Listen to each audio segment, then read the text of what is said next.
So let's go to two. Okay. What is the one thing in growth everyone thinks works but doesn't? So I think people, when they launch first, they spend all of their budget on marketing and, PR and getting the biggest KOLs to, talk about them without any context or narrative. But like all of this hype doesn't really build up when you don't have a product which matches up to it, and if there's no narrative connected to it, then people just forget about you in like a week or two. So I feel people should not really put most of their efforts into this hype where they're spending most amount of money. It is important, but on the other side they should put in more efforts into like boring things, talking with their community, one-to-one conversations, then using that feedback to onboard more people and fixing their systems depending on those feedbacks so that people feel valued and your product is also growing with the number of users. Okay, so what is one project that has the best growth strategy according to you and why? I would have to say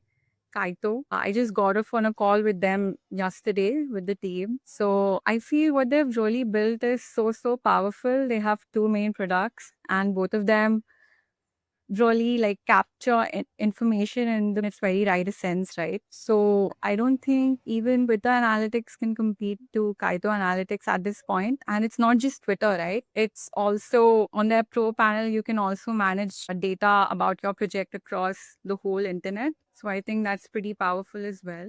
What's one thing you wish people knew before they start working in growth? So I used to do this before. That's why I'm like telling you now. So a lot of times you get DMs from your users, which might be really useful for you, but you get so many DMs that you ignore some of them. I just suggest that you do not do that because sometimes some of these can give you really the alpha for your product improvement that you really have to do, which will lead to growth.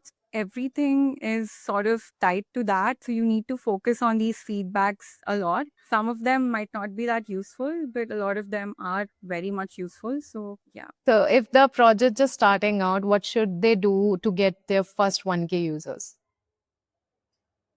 First of all, try to convince like 10 people to come and work with you and use your product at the same time, sort of like ambassadors, create Mhm. content about you also like on the side. And if you cannot convince them to do that, I think you should just drop the product idea as a whole. But if you can pull this off and get these 10 people as ambassadors and things are going well, then you have a real chance at growing, investing into different funnels and making those 10 users 100, then 100 to 1K. So it's really just proof of work at that point.